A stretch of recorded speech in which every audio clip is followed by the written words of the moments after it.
It's a spring day in 2021, and I'm flat on my back in the neuro ward of Beth Israel Hospital when an earnest young resident strides in and writes these words on the whiteboard: Guillain-Barré syndrome.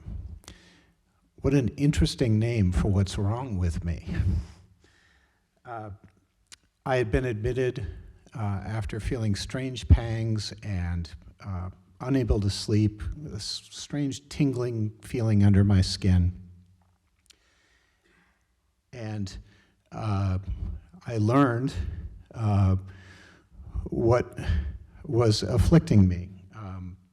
The doctor explained Guillain-Barré syndrome is an autoimmune response. It's named for the two French doctors who discovered it, GBS for short.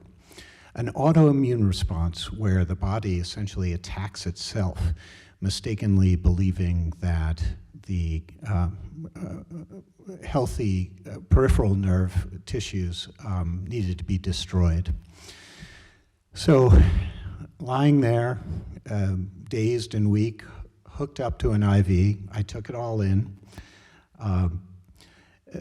I was even a little bit fascinated as a journalist, trained to ask questions and find answers. But that was why I was feeling so numb and was basically unable to walk.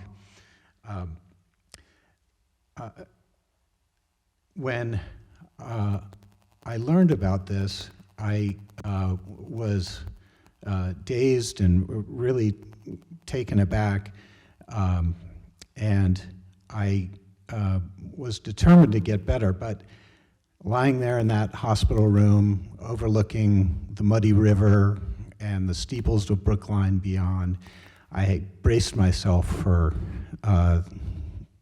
what was to come. 3 months of blood transfusions and steroids and physical therapy at Spaulding Rehabilitation Hospital, where the marathon bombers were treated. Learning to walk again, trying my best to move from wheelchair to walker to cane. In some of my first short trips outside the room with that walker, the same model that my 90-year-old mother at the time was using. I just had to shake my head and think, what the heck just happened to me? And though I was surrounded by some of the best medical care in the world, and my friends, and of course, above all, my family, I still felt isolated and alone. I later learned that there are only about 6,000 cases of GBS annually in the US, and here I was one of them. So I was feeling very unlucky. When the doctor first made the diagnosis, I was hopeful, though, because he said that most GBS victims actually fully recover. They get better because miraculously the body repairs itself. The damaged nerves in the peripheral nervous system can regenerate. Unfortunately, 4 years later, that hasn't happened with me. The doctors say too much damage was done. So more bad luck, feeling unlucky, a minority within a minority.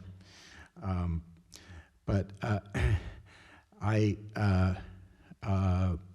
was determined to get out of this and to make it through, although I was feeling very unlucky and alone. There's another reason, though, I was feeling kind of like the odd man out and a bit isolated and alone. Remember, this was 4 years ago, in the midst of the pandemic. We were all scrambling to get vaccinated, and I had reported to Boston Medical Center. And what they were serving that day was the J&J shot. and it was the J&J shot that triggered my GBS. The FDA actually issued a warning later that summer saying that the J&J shot was triggering too many cases of GBS. Very few, but still too many. I was one of the 100 cases that formed the basis for that warning, which basically shut down the shot in the US.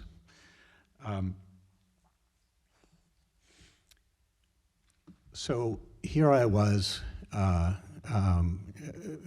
feeling like the wind got knocked out of me. I got this news in my room at Spalding at the time in July of 2021, top story on the evening news. I was sitting next to my trainer, and she held my hand, and I cried.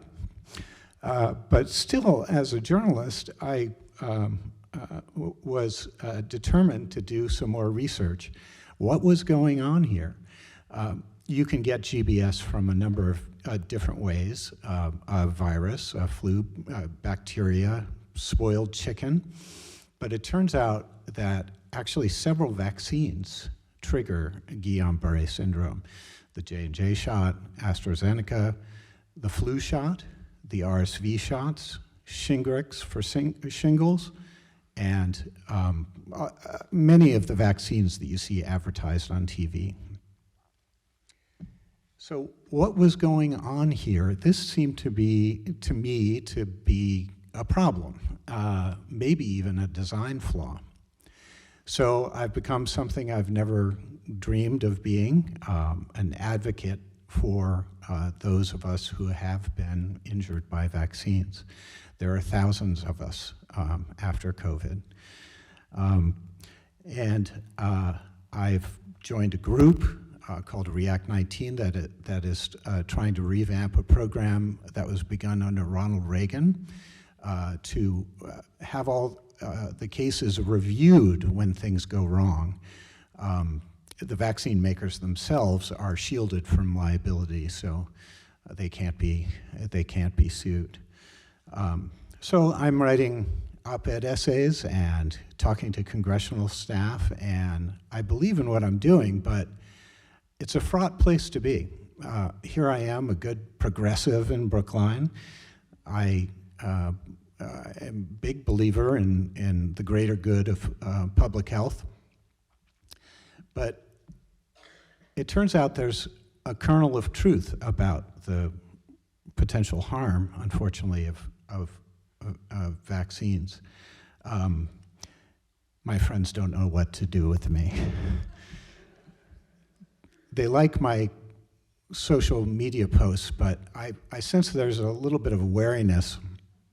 Had I become some kind of anti-vaxxer?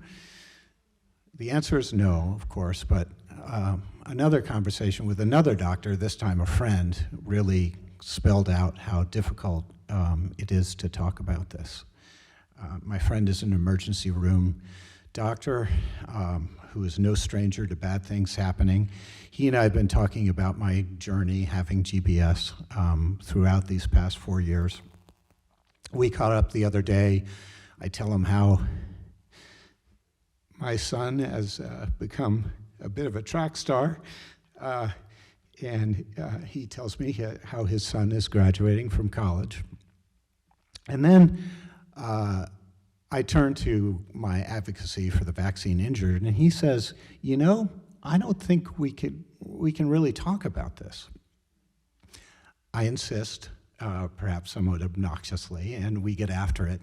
He has the view, like most doctors, that vaccines save lives, that they're overwhelmingly safe and effective, and the pluses just far outweigh the minuses. He can come right out and say this, but as many doctors say privately, that it may be just the cost of doing business, and that I should take one for the team. It stings, but it's something that I've heard before. I reply that that's all true, but there's got to be some kind of safety net for the people that were actually injured by a vaccine. I'm not talking about the conspiracy theory stuff, the autism or infertility or sudden death or mind control. This is an actual documented adverse effect of GPS. And so these cases should be reviewed, and ultimately, I argue, the vaccine makers should be held accountable and make a better product, one that doesn't trigger GPS. Well, there comes a time, even talking to an old college friend, where the conversation, you know, you can just kind of sense that it's coming to a close, and that time had clearly come for us.